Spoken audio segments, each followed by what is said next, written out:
क्या मौसम है दीवाने दिल, हर चल कहीं दूर निकल जाए। कोई हमदम है, हमदम कोई हो या ना हो, मुझे तो चलना है, मुझे अपना काम करना है। मौसम इतना अच्छा था तो मुझे लगा यार आज के टॉपिक की शुरुआत एक गाने से कर देता हूँ। लोग शिकायत करते रहते हैं सर अब आप गाना नहीं गाते, क्या करो यार। जैसे जैसे उम्र बढ़ती जा रही है सारे शौक धीरे धीरे खत्म होते जा रहे हैं, लेकिन मैं इसको खत्म नहीं होने दूंगा। दोबारा से इसको पुनर्जीवित करूंगा और आपके सामने लेकर आ रहा हूं आज एक ऐसा टॉपिक सुन के आपके तन बदन में खुशी आ जाएगी कि शुगर के पेशेंट में ये विटामिन, 6 विटामिन बहुत जरूरी हैं और आपकी कॉम्प्लिकेशन को कम कर सकते हैं और पता नहीं क्या क्या कर सकते हैं। पूरा वीडियो देखिएगा, कहीं मत जाइएगा। मैं फिर आ रहा हूं एक नया गाना सुनाने के लिए। Thank you.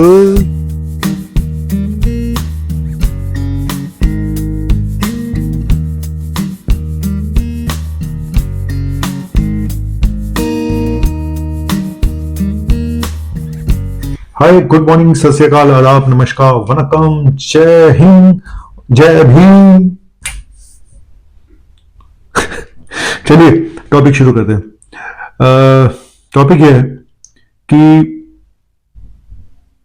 शुगर के पेशेंट को, डायबिटीज के पेशेंट को कुछ विटामिन जरूर लेने चाहिए।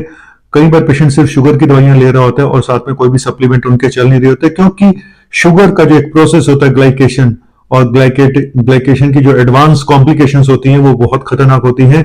इस प्रोसेस को, ग्लाइकेशन के प्रोसेस को जो शुगर असर डालती है सेल्स के ऊपर, इसको कम करते हैं कुछ विटामिन शुगर कंट्रोल करने में मदद करते हैं, शुगर को कम करते हैं। कुछ एंटीऑक्सीडेंट्स होते हैं जो कॉम्प्लिकेशन से भी बचाते हैं।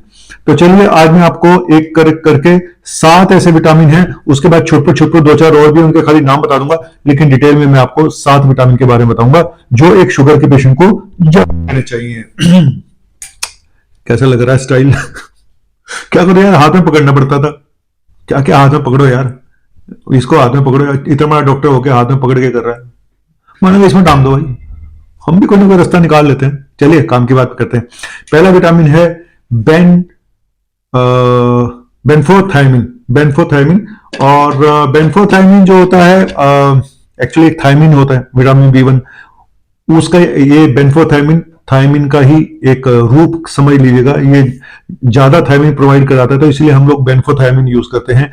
एंटीऑक्सीडेंट है, एंटी इंफ्लेमेटरी प्रॉपर्टी है और शुगर के कंट्रोल को, ये जो कॉम्प्लिकेशन है उसको कम करता है और नर्वस सिस्टम के लिए बहुत अच्छा है। ज्यादातर जो पेशेंट होते हैं शुगर में, उनमें डायबिटिक न्यूरोपैथी हो चुकी होती है, नसों पे असर हो चुका होता है, परेशान रहते हैं, सर सुनपन रहता है, फलाना रहता है, ढिमका रहता है। तो विटामिन B1 जरूर लेना चाहिए इन लोगों को जिनकी नर्वस सिस्टम इन्वॉल्व है, और वैसे भी शुगर के पेशेंट को ये लेते रहना चाहिए। आज मैं आपको जो बता रहा हूं ना, ये सारे विटामिन, ये सब, अब आप सोचोगे सर 7-7 विटामिन अलग अलग कैसे खाएं? सर आजकल ऐसे कॉम्बो आते हैं, कॉम्बो तो नहीं बोलूंगा, मल्टीविटामिन की स्पेसिफिक डायबिटिक पेशेंट के लिए अलग है। जैसे मेरे हाथ में है, नाम नहीं बताऊंगा मैं इसका, किसी का ऐड नहीं करना मुझे, नहीं छुपा लिया मैंने। इसमें अगर मैं बताऊं तो सारे विटामिन है जो मैं बताने जा रहा हूं, ऑलमोस्ट सारे, एक एक करके बता रहा हूं। इसके बाद नेक्स्ट आता है alpha lipoic acid. Alpha lipoic acid ये एक क्या बोलते हैं उसको, फ्री रेडिकल को मारता है, एक एंटीऑक्सीडेंट है, शुगर के लेवल को कंट्रोल करता है और एडवांस जो ग्लाइकेशन, जो कॉम्प्लिकेशन होती है, एंड प्रोडक्ट होती है, उसको कम करता है बेसिकली। और न्यूरोपैथी के लिए फिर वही बात, डायबिटिक न्यूरोपैथी में तो इसको बहुत बड़ा रोल है सिम्टम कम करने में। तो डायबिटिक न्यूरोपैथी के लिए पहला विटामिन भी डायबिटिक न्यूरोपैथी में बहुत काम करता है, और ये दूसरा जो बताया मैंने अल्फा लाइपोइक एसिड, ये भी बहुत काम करता है। मैं लास्ट में दिखा दूंगा आपको ये डिब्बा जिसमें सब कुछ एक साथ है। तीसरा पायरोडॉक्सिन B6, ठीक है। पायरोडॉक्सिन ये पाया गया कि शुगर के पेशेंट में 52% पेशेंट जो डायबिटिक न्यूरोपैथी के पेशेंट होते हैं, 52% में पायरोडॉक्सिन की कमी पाई जाती है, 52% में। तो आप सोच लीजिएगा, और इसका एक स्ट्रॉन्ग इनवर्स रिलेशन है, शुगर जितना शुगर ज्यादा होता है पायरोडॉक्सिन कम होता जाता है। तो इसलिए, और ये एक को फैक्टर भी है, 150 रिएक्शन जो होती हैं हमारी बॉडी में उसको रेगुलेट करता है। सोचिए कितना इंपॉर्टेंट है विटामिन B6 यानी कि पायरोडॉक्सिन। उसके बाद फोलिक एसिड, फोलेट, है ना। फोलिक एसिड के बारे में मैं ऑलरेडी बहुत बार बता चुका हूं, और B12 के बारे में मैं बहुत सारा बातें बता चुका हूं, तो मुझे लगता है कि इनके बारे में बताना कोई बहुत ज्यादा वो नहीं है। और मैं बात करूंगा आज एक नई चीज की, और जो कि बहुत इंपॉर्टेंट है, वो है क्रोमियम। जी हाँ, क्रोमियम। क्रोमियम जो है 90% अमेरिकन, ये अमेरिका की स्टडी है कि 90% अमेरिकन क्रोमियम के मामले में लो है। और क्रोमियम जनरली शुगर को कंट्रोल करता है। अगर आप सही बताऊं, कई लोग ये भी करते हैं कि मेटफॉर्मिन बंद कर देते हैं, सिर्फ क्रोमियम लेना शुरू कर देते हैं। तो वहां पे भी पाया गया कि क्रोमियम कहीं मेटफॉर्मिन को रिप्लेस ना कर दे। क्रोमियम शुगर लो करता है। अगर आप क्रोमियम ऐड करते हैं तो ध्यान रखेंगे, आपकी शुगर लो भी हो सकती है अगर आप पहले से दवाइयां ले रहे हैं तो क्रोमियम बहुत बड़ा एक शुगर रेगुलेटर है, इसमें कोई डाउट नहीं है। और ज्यादातर ये जो बूढ़े लोग हैं, उनमें प्रेगनेंसी में या ज्यादा एक्सरसाइज करते हैं या जो ज्यादा शुगर लेते हैं, उनमें क्रोमियम की कमी होने के ज्यादा रिस्क होते हैं। और क्रोमियम जो है शुगर को तो कंट्रोल करता ही करता है।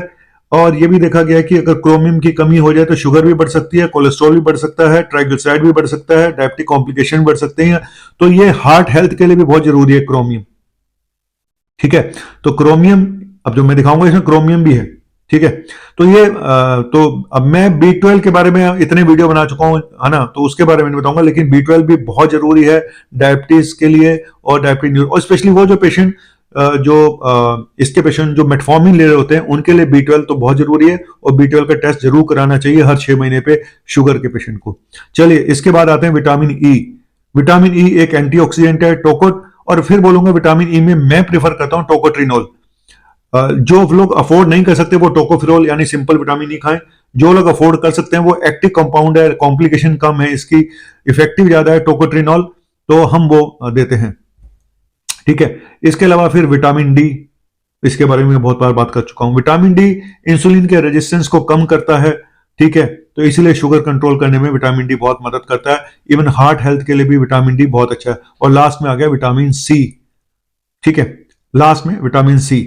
और विटामिन सी ये पाया गया है कि अगर हम एक जो शुगर के पेशेंट में होते हैं उनमें थोड़ा सा विटामिन सी ज्यादा चाहिए होता है। 125 मिलीग्राम पर डे एक डायबिटीज पेशेंट को लेना चाहिए। अब आप में कमी है या नहीं है, जबरदस्ती शुरू कर दो आप विटामिन सी खाना, तो मैं ये बोलूंगा कि डाइट से पूरा करें अगर विटामिन सी को, तो ज्यादा अच्छा है, बजाय इसके कि आप सुबह शाम 500 mg विटामिन सी लेना शुरू कर दें। तो अपने डॉक्टर से पूछ के ही लें उसको। तो चलिए, ये थे कुछ विटामिन, हालांकि 7-8 हो गए होंगे मेरे ख्याल से। उसके अलावा लहसुन है, हल्दी है ना, ये तो हमारे घर घर में यूज की जाती है, तो इसके बारे में भी क्या बताऊं, ये भी शुगर के लिए बहुत अच्छा है। ठीक है, तो आज मैंने बता दिया। अब मैं ये बॉक्स दिखा देता हूं आपको, नाम नहीं दिखाऊंगा, छोपा। ठीक है, अब नाम कहीं ना कहीं से नाम चला ही जाएगा। चलिए, ये कॉम्बिनेशन है, इसमें बेनफो, मैं आपको यहाँ पे स्क्रीनशॉट भेज दूंगा इसका। इसमें क्या क्या है, बेनफोथायमिन है, अल्फा लाइपोइक एसिड है, इनोसिटोल मैंने बताया नहीं, पैराडॉक्सिन है, फोलिक एसिड है, B12 है, और क्रोमियम क्लोराइड है, जो मैं क्रोमियम के बारे में बात कर रहा था। एक मैग्नीशियम रह गया। ठीक है, तो मैग्नीशियम भी बहुत जरूरी है। तो कई सारे कॉम्बिनेशन में मैग्नीशियम भी मिल जाता है। अब प्रॉब्लम क्या है मालूम है, कि ये एक आपको विटामिन मिल गया। अब आप कहते हो जी, आपने कहा था मैग्नीशियम भी है, इसमें तो मैग्नीशियम नहीं है ना। अब आप कहते हो जी कोएंजाइम Q10 भी खाना चाहिए, बिल्कुल खाना चाहिए, मैं बोलता हूं। तो मैं क्या करता हूं, मैं जनरली मैं ये बोलता हूं कि आप, जैसे ये एक विटामिन है, इसको एक दिन छोड़ के खा लो। इसी के साथ coenzyme Q10, omega 3 fatty acids के कॉम्बिनेशन आता है लाइकोपिन का, उसको एक दिन छोड़ के खा लो, तो आपको सारी चीजें मिल जाती हैं अगर आप ऑल्टरनेट डे पे खाते रहो। और ना ही अधिकता होती है बॉडी में। Excess of everything is bad, बड़े बुजुर्ग बोल गए, वो हिंदी में बोलते थे, अधिकता अंग्रेजी में। ये तो ज्यादा भी ना हो जाए विटामिन, इसलिए एक दिन छोड़ के खाएं। और क्योंकि आपको कुछ और सप्लीमेंट्स भी लेने होते हैं, जैसे कोएंजाइम Q10, और उसमें ओमेगा 3 फैटी एसिड्स भी बहुत जरूरी है ना। तो उसको एक दिन वो खा लें, एक दिन ये खा लें, एक दिन वो खा लें, एक दिन ये खा लें, बाकी मेरा दिमाग खा लें। चलिए, चलता हूं। आज तो मैंने गाना गा के शुरू किया, गाना खाते आते चलते हैं। सोचना क्या, जो भी होगा देखा जाएगा, कल के लिए आज को ना खोना, आज ये ना कल आएगा। अब ये बताओ, मैं दाढ़ी में अच्छा लगता हूँ, ऐसे चिकना बन के अच्छा लगता हूँ? कितने कमीने हो डॉक्टर काला। गाली नहीं देना डॉक्टर काला, गाली मत देना, ये फैमिली शो है, अपने आप को बोला है। चलो। चल बता, सब्सक्राइब नहीं करते, सबसे बड़ा मुझे दुख यही है, आप फॉलो नहीं करते, सब्सक्राइब नहीं करते, सबसे मेरी जिंदगी का सबसे बड़ा दुख ही यही है। चलो बाय, थैंक यू, क्या करूं।